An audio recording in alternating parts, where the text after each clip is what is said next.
Viva Voz, com Vera Magalhães. Vera Magalhães, muito boa noite, tudo bem? Oi, Débora, tudo bem? Boa noite para você também, para Carol, boa noite para os nossos ouvintes, para quem nos assiste. Oi, Vera, boa noite. Carol temporariamente fora da tela, mas já ela volta, a gente está resolvendo essa questão aqui. Estava há pouco elogiando a camisa da Vera, colorida e linda. Lindíssima. Eu tava numa cor escura, falei, gente, já é quase carnaval, né? Vamos pôr um pouco de cor, né? O Galo da Madrugada já tá até saindo daqui a pouco, Vera. No Recife é carnaval, aqui também, no Rio também. É isso, vamos dar uma animada. A camisa é velhinha, mas tem ela dá esse up. Vera, vamos começar o Viva Voz hoje por Brasília com informações sobre a pesquisa Quest, a segunda do ano. O Igor Cardim vai trazer os detalhes pra gente. Oi, Igor. Oi, Débora. Boa noite para você, para Vera e para Carol. O senador Flávio Bolsonaro se mantém na segunda posição em todos os cenários avaliados pela pesquisa Genial Quest, divulgada nesta quarta-feira, com índices que variam entre 29% e 33%, se consolidando como o principal nome da oposição. O levantamento mostra que o presidente Lula se mantém na liderança em todos os cenários de primeiro e segundo turnos testados para a eleição presidencial de 2026. No primeiro turno, com as intenções de voto variando entre 35% e 39% nos 7 cenários observados, o que representa uma estabilidade sobre os adversários em relação à rodada anterior, quando tinha de 35% a 40%, isso no mês passado. Esta foi a primeira pesquisa de intenção de voto em que o governador de São Paulo, Tarcísio de Freitas, não aparece como uma das opções no levantamento estimulado. Nos cenários em que aparecem os pré-candidatos do PSD, o governador Ratinho Júnior, do Paraná, é o que pontua melhor. Ele tem entre 7% e 8% das intenções de voto, mantendo o índice semelhante ao levantamento anterior. Enquanto os cenários com os governadores Ronaldo Caiado, Romeu Zema e Eduardo Leite apontam o empate, com 4% das intenções em seus respectivos cenários, com o presidente Lula na liderança. Na avaliação de governo, os índices permaneceram estáveis, com 49% de desaprovação e 45% de aprovação, oscilando dentro da margem de erro, mostrando que a mudança na tabela do imposto de renda não gerou um impacto positivo relevante na percepção do governo entre os eleitores. O presidente Lula também se manteve na liderança em todos os cenários de segundo turno pesquisados pela Genial Quest. O levantamento mostra que a vantagem diminuiu em uma eventual disputa com o senador Flávio Bolsonaro. Agora, Lula aparece com 43% das intenções de voto, enquanto o filho de Jair Bolsonaro tem 38%. Em janeiro, eram 45% para Lula e 38% para Flávio Bolsonaro. A margem de erro é de 2 pontos percentuais para cima ou para baixo. Essa diferença chegou a ser maior em dezembro, quando a diferença entre os dois era de 10%. Foi a primeira pesquisa, então, que não trouxe também um cenário de segundo turno com Tarcísio de Freitas, e em eventuais disputas contra Ratinho Júnior, Ronaldo Caiado e Romeu Zema, os dados permanecem estáveis em relação ao levantamento divulgado em janeiro. A maior distância continua sendo para o governador Eduardo Leite. Débora. Obrigada, Igor Cardim, pelas informações em Brasília. Vera, essa pesquisa mostra, então, o presidente Lula competitivo e Flávio Bolsonaro se consolidando. Qual foi a repercussão? Olha, Débora, o presidente Lula bem liderando, mas com várias más notícias, vários pontos de preocupação para ele, que é um incumbente, né? Esse ponto que o Igor trouxe, eu acho muito relevante. Em dezembro, a diferença entre ele e o Flávio Bolsonaro no segundo turno era de 10 pontos percentuais e caiu à metade agora. Ela é de 5 pontos percentuais. Aquela avaliação que havia em dezembro também, de que Bolsonaro havia errado ao apontar o próprio filho como candidato à sua sucessão, ela se dissipou. Hoje, o eleitorado, e isso se deve claramente ao eleitorado de oposição a Lula, entende que foi uma boa escolha. Então, o nome do Flávio Bolsonaro foi assimilado pelo eleitor. Embora ainda apareçam vários atributos negativos ao fato de haver alguém com o sobrenome Bolsonaro na cédula, isso já está ali assimilado por parte desse eleitorado da direita. O que continua contando a favor do Lula, mas cada vez menos? O fato de que a rejeição da família Bolsonaro é maior do que a dele. Ambas são em patamares muito altos, mas tem duas perguntas específicas sobre rejeição que permitem mostrar ali. A primeira é no limite da margem, né? Quando pergunta quem você não votaria de jeito nenhum, 54% dizem no Lula e 55% no Flávio Bolsonaro. Então é um empate técnico. E a outra pergunta, que é bem direta, o que você tem mais medo?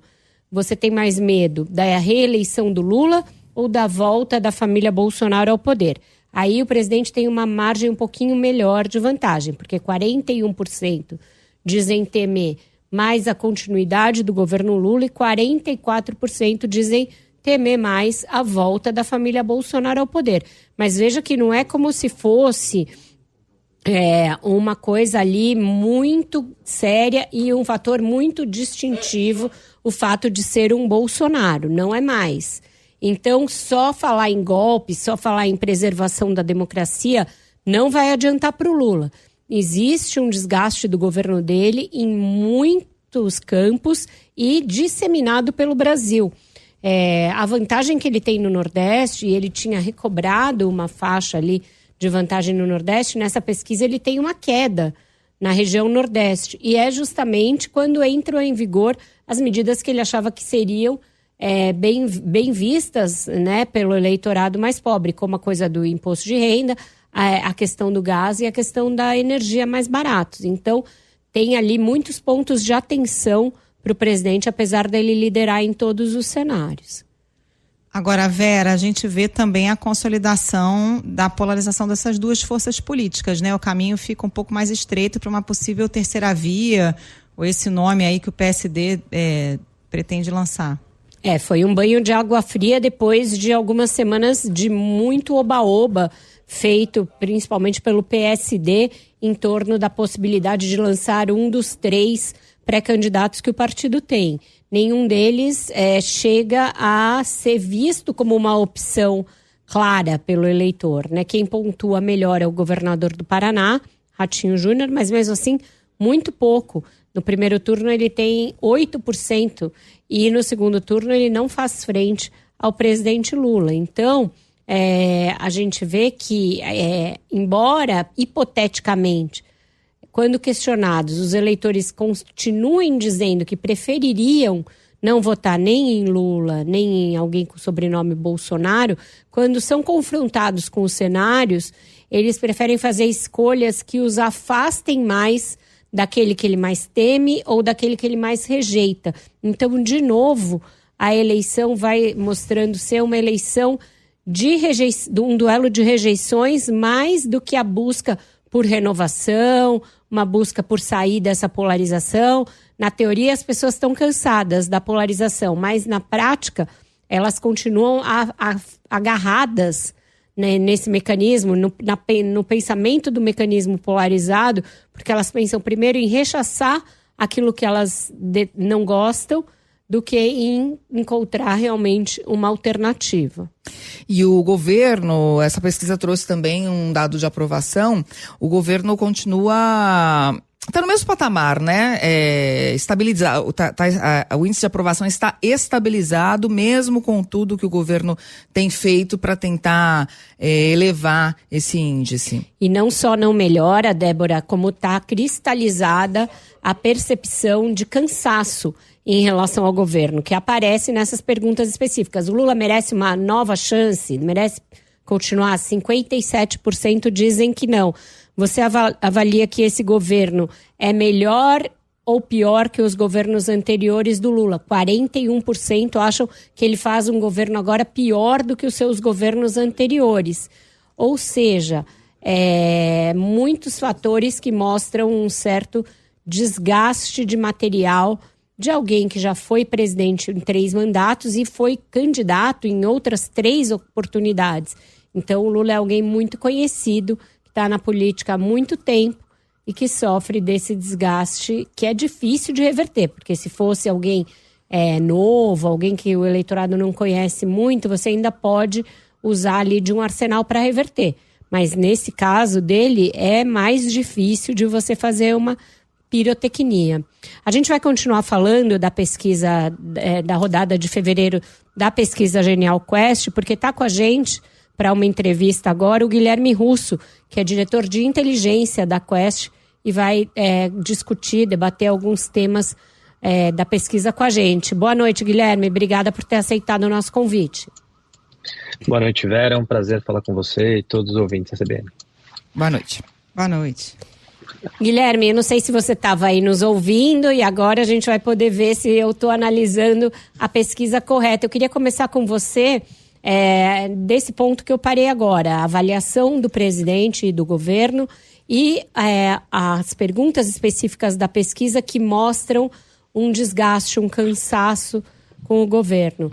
Em poucos meses, pelo que vocês têm de experiência, um governo, né, um candidato incumbente, consegue reverter esses índices? Vera, primeiro a sua leitura estava perfeita no sentido de que existe uma expectativa do governo de melhora na avaliação neste ano, muito por conta da isenção do imposto de renda, que começou a valer, né, a partir de 1º de fevereiro. O que a gente está vendo é que ainda não aconteceu uma melhora nos principais números, tanto na aprovação como na avaliação, mas também, né, nessa comparação com governos anteriores do próprio Lula. Então, basicamente, pode estar cedo, mas a gente está vendo uma estabilidade na aprovação do governo em diferentes indicadores, o que mostra, de novo, que o Lula tem sim um grande desafio para melhorar os seus números daqui até outubro. Geralmente, né, o histórico de pesquisas ao longo dos anos eleitorais mostra que o governo tende a melhorar, mas, então tende a ser uma tendência, mas a gente também sabe, né, via os indicadores da pesquisa, que o Lula tem uma rejeição muito grande e isso dificulta muito a melhora dele. Ou seja, por mais que o governo possa entregar, se as pessoas já rejeitam o governo, é difícil elas mudarem muito de opinião, né? A polarização traz um teto, né? Traz um limite para essa melhora que o governo teria, né? Quando tinha em 2006, em 2010, quando não existia tanta polarização assim no ambiente eleitoral. Pois é, e com essa polarização, Guilherme, o grande desafio para os 2 candidatos mais bem colocados é justamente angariar votos daqueles eleitores que se consideram independentes, né? O que os resultados da pesquisa com esse grupo nos mostram? Primeiro, a gente viu, né, essa pesquisa trazendo uma consolidação da candidatura de Flávio Bolsonaro, né, do lado da direita. Ele apareceu muito forte na pesquisa de dezembro, quando ele foi apoiado pelo pai e continuou consolidando em janeiro e agora em fevereiro. Então, essa é uma das principais novidades. Quando a gente olha para os independentes, né, pensando nessa polarização, os independentes são sempre o voto decisivo, eles continuam mais indecisos e preferem, né, muitas vezes, dividem muito entre a esquerda, entre a direita, eles estão devagarzinho melhorando um pouquinho mais para a direita do que para a esquerda, né? A gente viu alguns na casa de 1, 2 pontos percentuais, que são oscilações, mas quando a gente olha, a gente vê justamente nos independentes essa melhora, mas continua sendo um grupo ainda mais indeciso, um grupo que se divide muito, né? É o grupo que vai fazer a diferença lá no segundo turno, tão importante, considerando essa polarização dada na pesquisa. Guilherme, tem um dado que é bem importante para a gente projetar resultado de 2022, que é aquela que mede o medo, né? 41% tem medo da continuidade do Lula no poder e 44% tem medo da volta da família Bolsonaro ao poder. Como é que a gente pode fazer a leitura desse dado e por que ele é importante para a gente projetar o resultado da eleição? A gente na Quest sempre gosta desses outros indicadores, né? A gente sempre olha muito para a intenção de voto, mas tanto o indicador do merecimento quanto que o presidente merece, como esse do medo, estão cada vez mais consolidados na literatura como indicadores fundamentais. Por quê? Porque o que mexe muitas pessoas, né, não é sempre a razão, muitas vezes é muito mais a emoção. E esse medo do outro lado, como a Vera estava dizendo, ele mexe muito com as pessoas, ele consolida essa imagem, né, digamos, contrária ao lado bolsonarista ou da direita com o lado lulista. Então, ele é fundamental. E a gente vê uma estabilidade, né, durante agora já anos nesse indicador, sempre, né, com uma população um pouquinho mais de medo em relação ao Bolsonaro, à volta da família Bolsonaro, do que a continuação do Lula. Se não me engano é 44, 41, o que mostra, primeiro, essa estabilidade, mas segundo, essa pequena vantagem, né, mais gente tem medo da volta da família Bolsonaro do que da continuação do governo Lula. Quando a gente vê essas mudanças, digamos assim, se isso mudar, é um grande indicador de que quando chegar a hora do voto, esse medo, né, ele pode fazer uma diferença na hora de votar de novo, especialmente no segundo turno, quando a gente é confrontado com duas opções. Agora, a gente vê que também mudou de dezembro para cá aquela percepção do eleitorado de que Bolsonaro tinha cometido um erro ao designar o filho como candidato no lugar de um nome mais palatável ao centro e tal. É uma mudança de percepção até relativamente rápida, né? De 2 meses, menos de 2 meses. Isso pode ser atribuído ao fato de que ele não se vê uma viabilidade em nenhum dos nomes da terceira via, ou ainda mostra a força do Bolsonaro como um cabo eleitoral? Vera, essa para mim, dentro da pesquisa, é uma das mais importantes novidades. Essa mudança de que o eleitorado está vendo como um acerto, né, cada vez mais gente dizendo que foi um acerto a escolha do Flávio, mostra justamente como a escolha do Bolsonaro para o filho está sendo um resultado positivo. Primeiro, pelo nome Bolsonaro. Segundo, pelas próprias pesquisas. Quando o Flávio Bolsonaro começa a aparecer bem na pesquisa, isso faz com que o eleitor, talvez realmente foi uma boa escolha, e acho que tem mais um elemento que com o tempo, ele vai ficando mais conhecido e as pessoas vão podendo até mudar um pouco a imagem do Flávio. Esse indicador mostra de novo essa consolidação da candidatura do Flávio como principal escolha, né, indicação do Bolsonaro e força na direita hoje. Tem um outro dado aqui, Guilherme, que me chamou a atenção e queria te ouvir sobre, que foi a pergunta, a avaliação para conseguir emprego, né? Quase metade dos entrevistados avalia que está mais difícil conseguir emprego num cenário que a taxa média de desemprego ficou em 5,6%, menor patamar desde o início da série histórica em 2012. O que você atribui a essa percepção? Essa diferença do indicador, digamos, bruto, né, administrativo, com a percepção, ela é sempre muito importante. Porque, sem dúvidas, essa taxa de desemprego está muito baixa no Brasil, mesmo comparando a série histórica, enquanto a percepção é bastante diferente. O que a gente vê quando a gente conversa com as pessoas, tanto nessa pesquisa como em grupos focais? As pessoas, primeiro, elas não se importam tanto com os indicadores, elas se importam muito mais com a percepção, digamos, da família dela, das pessoas próximas. Segundo, é que as pessoas têm uma expectativa sobre empregos hoje cada vez mais, digamos, maior, tanto em termos de rendimentos como de qualidade do trabalho. Então, isso é parte fundamental para entender esse resultado. E aí, quando a gente olha, né, agora, essa desaceleração da economia que está por vir, dado, né, a desaceleração comparada aos últimos anos, muito também por conta da taxa de juros, a gente sente isso muito na pele. As pessoas disseram justamente esse mês como estão vendo menos vagas de emprego abrir comparado no ano anterior. Isso explica um pouquinho dessa percepção mais negativa da população, pelo menos comparado com o indicador, enfim, do IBGE.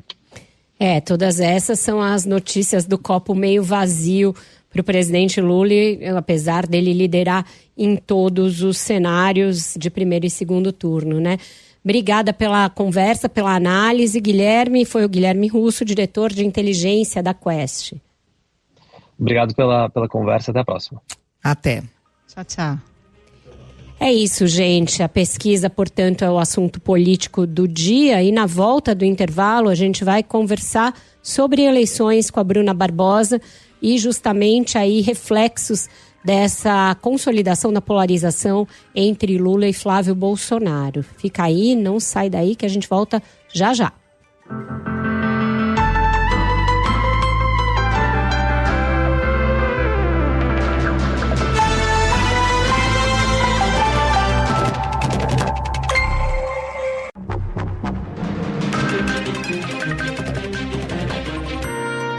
Estamos Estamos de volta com o Viva Voz e a gente vai seguir falando de eleição. Falávamos antes aqui do repórter CBN, do intervalo da pesquisa Quest.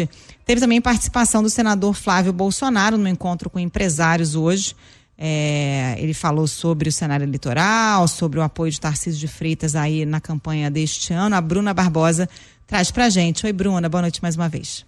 Oi, Carol, boa noite para você, Débora, a Vera, a todos que nos acompanham por aqui. Sabe que foi um evento bem com um tom de pré-campanha mesmo. O Flávio estava bastante tranquilo ali, se sentindo em casa, respondendo a todos os questionamentos, falou de redução de impostos, menos burocracia, privatização, o que ele pretende fazer, falou sobre segurança pública. Então foi um momento ali bem com estilo de pré-candidatura e foi questionado também, especialmente sobre a relação com o governador Tarcísio de Freitas. Em 3 perguntas o nome do Tarcísio apareceu muito forte e ele disse que espera sim contar com o palanque do Tarcísio como forma de retribuição para todo o apoio que Jair Bolsonaro deu à candidatura do Tarcísio ao governo de São Paulo em 2022. Ele chegou a reconhecer que teve um ruído quando o nome dele foi anunciado. A gente sabe que alguns aliados, parte do mercado, enfim, havia uma expectativa em relação à indicação de Tarcísio, mas ele disse que a poeira já baixou, que são águas passadas, negou qualquer tipo de desentendimento e reforçou que o governador estará de corpo e alma na campanha e que palanques fortes no Sudeste, especialmente aqui em São Paulo, são decisivos para impulsionar esse projeto. Não foi a primeira vez, gente, que ele busca diálogo com a Faria Lima. Nos últimos 2 meses tem feito diversos encontros aqui em São Paulo, inclusive encontros intermediados pelo Felipe Sabará. Nesse evento de agora, ele voltou a falar que é um Bolsonaro mais moderado, tentando vender esse perfil, e diz que as pesquisas do momento, se referindo à Quest, que tinha acabado de ser divulgada, indicam um crescimento rápido e consistente do nome dele. Foram uns 40 minutos mais ou menos de conversa, não poupou críticas diretas ao presidente Lula e ao ministro Fernando Haddad, foi aplaudido em muitos momentos. A gente tem um trechinho. O Lula é um produto vencido de verdade. Se comparar o Lula a um carro, ele é aquele Opala velhão, marcha, câmbio manual, já foi bonito, mas hoje não te leva pra lugar nenhum e ainda bebe pra caramba. Quer dizer, ele tá igual o Lula. Então, a gasolina que o presidente Bolsonaro deixou no tanque do Brasil, o Lula já bebeu toda. Quer dizer, descontrolou completamente as contas do nosso país. Nós hoje temos um ministro da Fazenda, que é o Haddad, que ele é o melhor ministro da Fazenda do Paraguai. Bom, me falou várias vezes sobre o Haddad também, foi questionado se faria ou não esse anúncio com tanta antecedência do possível ministro da Fazenda numa gestão dele. Chegou a brincar no começo, falou que o André Esteves não aceitou e ressaltou que era um tom de brincadeira, que nem tinha tido convite. O André, que é o presidente do BTG Pactual, estava no evento. Disse que está muito cedo, que a imprensa tem especulado bastante, que não conversou com nenhum desses nomes, mas que a régua dele é Paulo Guedes e que, com certeza, o mercado pode ficar tranquilo que o nome que ele vai escolher será melhor do que o de Fernando Haddad. Foi questionado também, Vera, Carol e Débora, sobre a relação com a Michelle Bolsonaro. Diz que não há nenhuma desavença com a ex-primeira-dama, que vai pedir o empenho da Michelle na candidatura, mas a gente sabe que nos bastidores a relação dos dois está, sim, estremecida. E, por fim, foi questionada em relação à vice. Ele fala bastante do palanque forte no Sudeste, né, dessa necessidade, mas foi questionado também sobre Minas e sobre a escolha do nome do governador Romeu Zema. Diz que, de fato, é um grande nome, que ele seria um bom vice, mas diz que os dois não conversaram ainda sobre o tema. Em algumas entrevistas, o governador de Minas, que é autodeclarado pré-candidato pelo Novo, tem negado a intenção de ser vice e reafirmado o desejo de disputar a eleição como cabeça de chapa. O que eu consegui apurar com aliados também do Flávio e do próprio ex-presidente Jair Bolsonaro é que temos 3 nomes hoje concentrando essas conversas e liderando essa fila de vices. O plano A é, de fato, o de Romeu Zema, mas com toda essa incerteza, caso isso não vá para frente, um nome que tem ganhado muita força é o da senadora e ex-ministra Tereza Cristina, do PP. Eu conversei com um aliado do ex-presidente que disse que é um nome que cai como uma luva. Uma mulher forte, preparada, respeitada, mas ao mesmo tempo leve. E aí aqui vem aquele discurso da direita de um nome mais moderado para equilibrar esse perfil bolsonarista na chapa. Ainda assim, se não der certo, tem o plano C. Esse visto ainda com alguma resistência dentro da direita, que é o do deputado federal Guilherme Derrite, tanto pela alta rejeição do nome, quanto pela lacuna que ele abriria aqui em São Paulo, já que o nome de Derrite é tratado como certo para disputar uma das vagas ao Senado por aqui, meninas. Obrigada, Bruna. E a gente ouve aí o Flávio já falando num tom de candidato consolidado realmente no campo bolsonarista, né, Vera, nesse momento. Exato, e opondo em relação ao Lula alguns dos atributos mais incômodos para ele, né?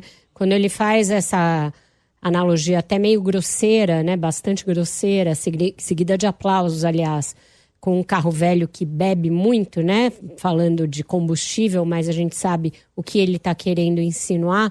Ele está usando justamente esse desgaste de o Lula já ter tido muitos mandatos e de ter 80 anos de idade. Isso já apareceu, por exemplo, nas eleições americanas, a idade do Biden, a condição física dele sendo usada como algo contra ele, a ponto dele ter desistido de disputar a reeleição, apesar do Donald Trump também ser um octogenário. Então, isso vai estar presente na campanha bolsonarista, vai ser usado contra o Lula, e do lado de lá o Lula vai usar o golpismo da família Bolsonaro e vários outros BOs que existem ali ligados à família e ao próprio Flávio, né? Então, o caso da rachadinha, que ele não foi questionado, aí foi uma plateia muito, né, favorável a ele, essa com banqueiros e ali com o mercado, porque não perguntaram de rachadinha, não perguntaram de compra de mansão com dinheiro vivo, não perguntaram de uma série de coisas, o fato do pai estar preso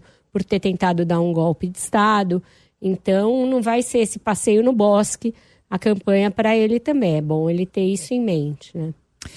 Vamos conversar com a Samantha Klein, em Brasília, porque ela tem mais detalhes sobre a disputa do Senado em Alagoas. Oi, Samantha. Oi, Carol, Débora e Vera. De fato, uma disputa aí que não é nada amigável, até porque hoje o ex-presidente da Câmara dos Deputados, Arthur Lira, confirmou que vai lançar aí a sua pré-candidatura ao Senado. Inclusive, ele deve realizar um evento em Maceió na primeira quinzena de março.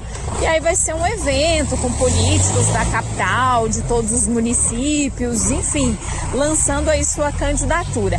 O senador Renan Calheiros, do MDB, que é um inimigo dele de longa data, respondeu a essa pré-candidatura de Lira. Isso não tem muita importância.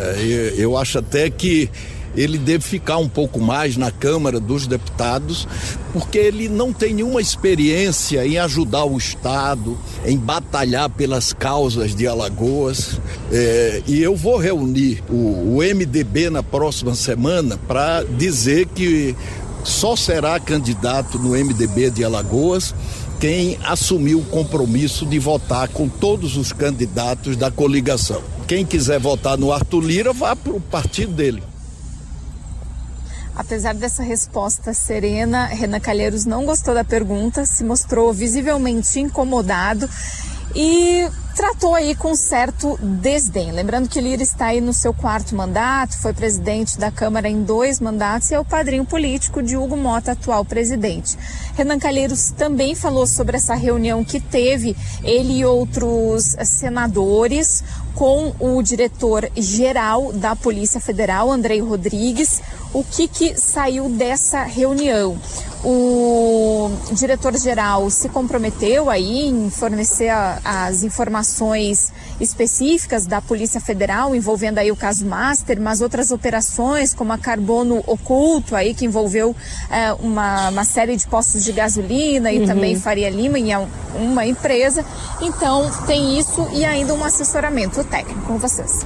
Obrigada, Samantha. Serenidade, acho que é tudo que Renan Calheiros não tem agora, né, Vera? Arquirrivais, arqui-inimigos. A Samantha foi muito educada e boazinha. Quando o senador Renan Calheiros fala neste tom meio passivo-agressivo, a gente já sabe que ele está com muita raiva. Ela captou bem ali, como deixou claro na reportagem que ela fez. É o seguinte, vai ser difícil cobrar essa fidelidade. A gente sabe que os palanques tendem a se misturar no Brasil todo. Em relação ao MDB, não é fácil obter o apoio inteiro do MDB ao Lula. Aqui em São Paulo, principalmente, haverá uma grande resistência a entregar esse palanque do MDB para o Lula. E o Nordeste, apesar de ser um território lulista, Alagoas, do Renan Calheiros, é o estado em que o Lula, historicamente, vai pior. Já perdia para os tucanos e acho, se não me engano, perdeu para o Jair Bolsonaro em Alagoas em 2022. Então é complicada a situação para o PT em Alagoas. E essa divisão entre os Calheiros e o Arthur Lira, ela persiste, a ponto de que o ministro Renan Filho, que é senador, teria mais 4 anos de mandato, deverá disputar o governo porque eles não têm mais tanta segurança de que venceriam o grupo de Liras com outro nome que não fosse o dele próprio. Vamos a mais um intervalo. Na volta tem Bruno Caraza com suas análises econômicas.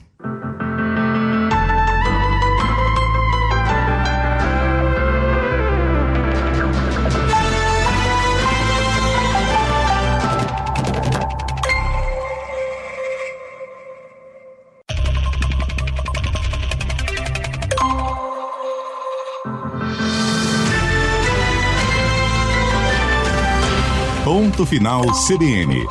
Estamos de volta com o Viva Voz e já na linha com o nosso comentarista Bruno Caraza. Boa noite, Bruno. Boa noite, Fera. Boa noite, Carol. Boa noite, Débora. Boa noite para quem está com a gente aí na CBN. Boa noite, Bruno. O Bruno, já na sua saideira aí, né, como ministro da Fazenda, o Haddad tem feito uma série de balanços, participado de entrevistas, de eventos, e ele faz um mix de balanço e um mix do que seria o seu papel como uma espécie de formulador da campanha do Lula. Ontem ele mencionou a necessidade de se reformular os benefícios sociais caso Lula vá para um 4º mandato. Como que isso se insere no contexto fiscal brasileiro, que está bastante pressionado, e na resistência histórica que o PT tem a mexer nesse tipo de programa, né, nos vários auxílios que a gente tem? Vera, o Haddad ainda não anunciou qual vai ser a posição dele aí nesse jogo eleitoral, né? Mas certamente ele vai ter um peso muito grande na formulação das ideias econômicas, né? Não poderia ser diferente. E essa fala que ele proferiu ontem nesse evento toca em 2 questões que são questões relevantes do ponto de vista fiscal e das políticas sociais do governo, né? Porque as políticas do governo, né, tanto as políticas de saúde, educação, assistência social, quanto os benefícios sociais, né, Bolsa Família, benefício de prestação continuada e vários outros auxílios, eles cresceram muito ao longo dos últimos anos e, mais do que isso, eles têm fatores de correção que fazem com que o volume de recursos que o governo tem que alocar do orçamento para esses programas cresça ano a ano, pressionando as contas públicas cada vez mais. Isso é um grande nó que o governo tem que administrar e é uma discussão muito sensível do ponto de vista do governo, que tem um discurso social muito forte. Então, qualquer proposta de alteração de um indexador, de como que os gastos vão subir, né, se vai ser pelo salário mínimo, se vai ser pela inflação, pela receita, tudo isso provoca uma resistência muito grande. É muito difícil para o governo encarar essa discussão, que é uma discussão necessária. E aí, nesse sentido, o Haddad veio com essa ideia de reformular os programas do governo, que são vários, pensando numa ideia de renda básica para um contingente grande de pessoas. Essa proposta dele tem 2 objetivos. O primeiro seria tornar esses benefícios mais eficientes, né? Focalizar melhor esses benefícios para quem precisa, que é uma medida necessária. Tem benefícios do governo que tem gente que não precisa e recebe, quem não recebe, mas que deveria receber. Então, isso seria importante realmente fazer uma reformulação desses programas. Vários deles não fazem mais sentido tanto hoje em dia. E o outro é fugir dessa discussão espinhosa sobre o volume de gastos do governo, porque se você reformula e coloca tudo aí, né, no mesmo colchão, né, o governo acaba fugindo dessa discussão de reformular os programas. Então, acho que seria uma saída aí política do Haddad para tentar encarar esse problema fiscal sem desagradar tanto a base do governo. Então, tem esse duplo objetivo, a meu ver. E, Bruno, o governo sempre é criticado pela insuficiência do arcabouço fiscal. E o Haddad ontem admitiu, no máximo, ajustes pontuais se Lula for reeleito. Fato é que 2027 vai ser um grande desafio para qualquer um que estiver no Palácio do Planalto, né? Exatamente, Débora. O Haddad, como a Vera falou, tem feito esse balanço, né? E ele mostra números que são números realmente relevantes. O governo realmente fez um esforço para evitar uma deterioração fiscal maior durante esses 4 anos do governo Lula. Há críticas, né, que são importantes se fazer. Esse ajuste foi muito mais pelo lado do aumento da arrecadação do que do corte de gastos, e mais do que isso, o arcabouço fiscal que o governo colocou aí no lugar do teto de gastos, né, ele não tem sido suficiente para conter a evolução da dívida do governo. O déficit do governo realmente está diminuindo ao longo do tempo, mas só que a dívida do governo cresce muito mais rápido, né? E isso gera preocupação e gera contaminação, inclusive em outras variáveis, como a taxa de câmbio, como até mesmo a taxa de juros que é cobrada na economia. Então, o governo do PT, né, a gestão da Haddad é sempre cobrada sobre a necessidade de se fazer um ajuste fiscal mais vigoroso, o que envolve de rediscutir vários dos gastos que a gente tem no Brasil. E aí voltamos na questão da resistência do PT de lidar com essas questões de corte de despesa, né? Sempre há uma resistência muito grande, e essa fala do Haddad de simplesmente fazer alguns ajustes no arcabouço fiscal reflete isso, né? Uma visão de que, o arcabouço é suficiente para evitar uma deterioração completa e rápida das contas públicas, mas ele não é o que muitos economistas e o próprio mercado gostariam que fosse uma discussão mais ambiciosa sobre a remodelação dos gastos públicos aqui no Brasil. Agora, Bruno, na semana passada o PT aprovou uma resolução em que fez críticas ao Banco Central e defendeu a revisão da meta de inflação. Mas isso não encontrou eco no Ministério da Fazenda e no próprio BC, né? É isso, Carol. É outro ponto sensível, né? Obviamente todo mundo gostaria que a taxa de juros caísse no Brasil.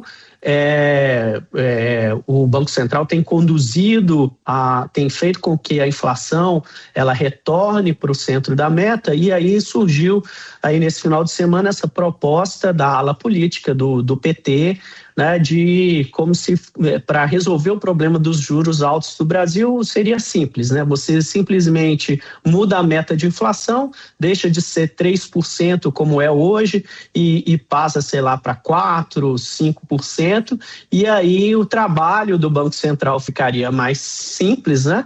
E as taxas de juros poderiam ser maiores, né? Agora, fazendo uma analogia aqui com uma febre, né? A inflação como sendo uma febre, se tem um processo de inflamação no corpo humano, não vai ser mudando o parâmetro da febre de 37 para 38 ou para 39, que a dosagem do remédio necessário para conter a inflamação não tem que ser aplicada, né? Então, não é hora de fazer populismo com taxa de juros e controle à inflação. Tanto é que tanto o Haddad quanto o Gabriel Galípolo foram enfáticos ontem e hoje em dizer que a meta não se mexe e a política do Banco Central continua nesse sentido. Sim, exatamente. Obrigada por hoje. Foi o Bruno Caraza conosco todas as quartas-feiras. Até semana que... Não sei se você vem na quarta de cinza. Carnaval. Vamos ver. Ainda a confirmar. Até, Bruno. Bom carnaval pra você. Tchau. Bom carnaval, pessoal. Tchau.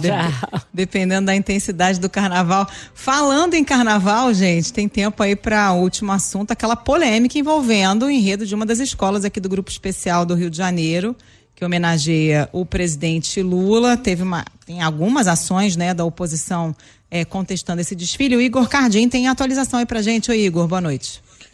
Oi, Carol, boa noite para você. Pois é, a Justiça Federal rejeitou a ação movida pelos parlamentares Kim Kataguiri, do União de São Paulo, e Damares Alves, do Republicanos aqui do DF, que questionava o enredo da Escola de Samba Acadêmicos de Niterói no Carnaval do Rio de Janeiro. A agremiação que desfila pelo Grupo Especial vai homenagear o presidente Lula e contar a trajetória política dele na Sapucaí. Segundo o carnavalesco da escola, que deu entrevista inclusive ao CBN Rio na semana passada, disse que não é campanha, é uma homenagem. E aí o partido, tanto o Novo quanto o próprio deputado Kim Kataguiri também acionaram o TSE e a Justiça Federal. E aí nessa ação, que buscava barrar a homenagem sob a alegação de possível uso indevido de recursos públicos e questionamentos quanto à legalidade do enredo, o juiz entendeu que não houve demonstração de lesão ao patrimônio público ou a outros bens jurídicos que justificassem a intervenção judicial. O deputado Kim Kataguiri disse que vai recorrer. Acho que a fundamentação do juiz não procede, né? Porque ele diz que além de haver ilegalidade, e aí ele reconhece que tem que a nossa peça trata da ilegalidade, precisa ter dano ao erário, né? E existe um dano de R$1 milhão de dinheiro público saindo para campanha eleitoral antecipada. Então, eu não vejo sentido na fundamentação que foi dada e a gente ainda consegue recorrer para a segunda instância.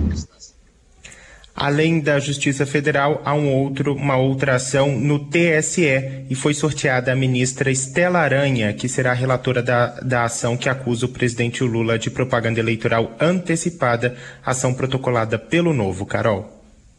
Obrigada, Igor. Bom, a escola desfila já no domingo. Pode acabar sendo um tiro no pé, né, Vera? Com possível desfile da primeira-dama, Janja, a perspectiva aí do Lula também assistir esse desfile. Tem muita gente já questionando, né? Eu acho que o principal ponto é o dinheiro da Embratur colocado ali na escola, né? A Embratur destinou um valor a todas as escolas do grupo especial, então, de alguma forma, essa escola também recebeu esse dinheiro, embora não seja uma coisa específica para a Escola Acadêmicos de Niterói. É inegável que tem um componente eleitoral aí. O samba enredo, o refrão do samba enredo é o Lula lá. Quase sem muita diferença em relação ao jingle da campanha lá de 89. Então, eu acho que a escola também vai colher os frutos da polarização. Então, se houver um público anti-Lula, pode ser que haja vaia e etc. É um pouco estranha a escolha de um enredo tão político em ano eleitoral. Vamos ver como isso vai ter muito desdobramento.